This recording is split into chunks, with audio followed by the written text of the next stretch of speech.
ಒಂದು ಕಾಲದಲ್ಲಿ ನಮ್ಮ ರಕ್ಕಸ ಬಳಗದವರ ಸ್ಥಿತಿ ಗತಿ ಅಂತ ಹೇಳುವುದು ಅಯ್ಯೋ ಅಲ್ಲಿ ಶುದ್ಧ ಇತ್ತು.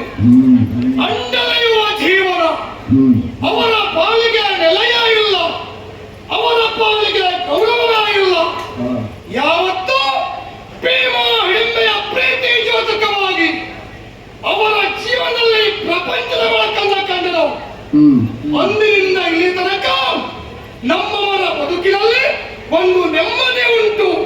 ಇದಕ್ಕೆ ಕಾರಣೀಕರ್ತ ಈ ಘಟೋತ್ಕಚ ಅಂತ ಹೇಳಿಕೊಳ್ಳುವುದಕ್ಕೆ ಹೆಮ್ಮೆಯಾಗುತ್ತಾ ಇದೆ ಸ್ವಾಮಿ, ಹೆಮ್ಮೆಯಾಗುತ್ತಾ ಇದೆ. ಸಕಾಲಕ್ಕೆ ಸರಿಯಾಗಿ ಓಲಗಸ್ಥರಾಗಿದ್ದೇನೆ, ದಾನವರೆಲ್ಲರೂ ಸೇರಿದ್ದಾರೆ. ಈ ದಿವಸ ನಮ್ಮ ದಾನವ ವಿರರಿಗೆಲ್ಲ ಒಂದು ಕಿವಿ ಮಾತನ್ನ ಹೇಳಬೇಕು ಅನ್ನುವ ಸಂಕಲ್ಪ ಮಾಡಿದ್ದೇವೆ. ಕೇಳುವಲ್ಲಿರೋ ದಾನವ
ಸ್ವಾಭಿಮಾನ ಮನೆಯನ್ನು ಬಂದಿದೆ.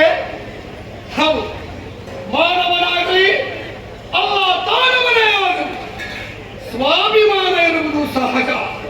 ಹಾಗಾದರೆ ಕೇವಲ ದಾನವರು ಮಾತ್ರ ಈ ಹಿಡಿಂಬಾವನಕ್ಕೆ ಸೀಮಿತ ಆಗುತ್ತಲ್ಲವೇ ಅಲ್ಲ. ಕಾಣುತ್ತಿರುವಂತಹ ಈ ಪ್ರಪಂಚದಲ್ಲಿ ಮೂಲ ಮೂಲೆಯಲ್ಲಿಯೂ ಕೂಡ ನಮ್ಮ ದಾನವರ ಗುಂಪು ಇದ್ದೇ ಇದ್ದದ್ದು. ಹಾಗಾದ್ರೆ ಅಂತವರ ಬದುಕಿನಲ್ಲಿಯೂ ಕೂಡ ಸ್ವಾಭಿಮಾನ ಅನ್ನುವುದು ಉಂಟೇ ಉಂಟು. ಹಾಗಾದ್ರೆ ತಮ್ಮ ಬದುಕಿನಲ್ಲಿ ಕಂಡ ಪ್ರಾಣಿಗಳನ್ನು, ಮಾನವರನ್ನು ಅಥವಾ ಇನ್ಯಾರನ್ನು ಕಡಿದು ತಿನ್ನುವುದೇ ನಿಮ್ಮ ಕಾರ್ಯ ಅನ್ನುವುದನ್ನು ಮಾತ್ರ ಭಾವಿಸಬೇಡಿ. ಇದು ಘಟೋತ್ಕಚನ ಆಳ್ವಿಕೆ. ಇವ ಹೇಳಿದ ಹಾಗೆ ನಡೆದುಕೊಳ್ಳಲೇಬೇಕು. ಲೋಕಮುಖದಲ್ಲಿ ಧರ್ಮ ಪ್ರಚಾರ ಆಗಲೇಬೇಕು.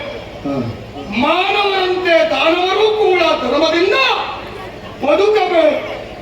ಆ ಮಾರ್ಗವನ್ನೇ ಅನುಸರಿಸಿಕೊಂಡು ಹೋಗಬೇಕು ಅನ್ನುವುದೇ ಈ ಘಟೋತ್ಕಚನ ಅಭಿಲಾಷೆ, ಇವನ ಸಂಕಲ್ಪ ಅನ್ನುವುದಕ್ಕೆ ಅನುಮಾನವೇ ಬೇಡ. ನಮ್ಮ ಹಿಡಿಂಬಾವನಂತಹ ದಾನವರೆಲ್ಲ ನಾನು ಹೇಳಿದ ಕ್ಷಣ ಅದಕ್ಕೆ ಒಪ್ಪಿಕೊಳ್ಳುತ್ತಾರೆ, ಅದೇ ಮಾರ್ಗವನ್ನ ಅನುಸರಿಸಿಕೊಂಡು ಹೋಗುತ್ತಾರೆ ಅನ್ನುವುದಕ್ಕೆ ಅನುಮಾನವೇ ಬೇಡ. ಆದರೆ ಲೋಕಮುಖದಲ್ಲಿ ಧರ್ಮ ಪ್ರಚಾರ ಆಗಬೇಕಲ್ಲ, ನಮ್ಮಿಂದ ಈ ಅಂಬಾಣ ಅನ್ನುವುದಾಗಿ ಯಾರಿದ್ದಾರೆ? ನಾನೇ ಹೋಗಲು ಅಲ್ಲವೇ ಅಲ್ಲ. ನಮ್ಮಲ್ಲೊಬ್ಬ ಸಮರ್ಥ ಇದ್ದಾನೆ, ಅವನೇ ಆತ್ಮೀಯ ಸುಮುಖ ಅನ್ನುವುದಾಗಿ ಅವನನ್ನೇ ಕಳುಹಿಕೊಡುವುದೇ ಸೂಕ್ತ. ಎಲ್ಲೆಡೆಯಲ್ಲಿಯೂ ಧರ್ಮ ಪ್ರಚಾರ ಆಗಲೇಬೇಕು. ಅವನಿಗೆ ಆಜ್ಞೆ ಮಾಡಿ ಅವನನ್ನೇ ಕಳುಹಿಸಿಕೊಡುತ್ತೇನೆ. ಮುಂದೆ ನಿರೀಕ್ಷೆಯಲ್ಲಿ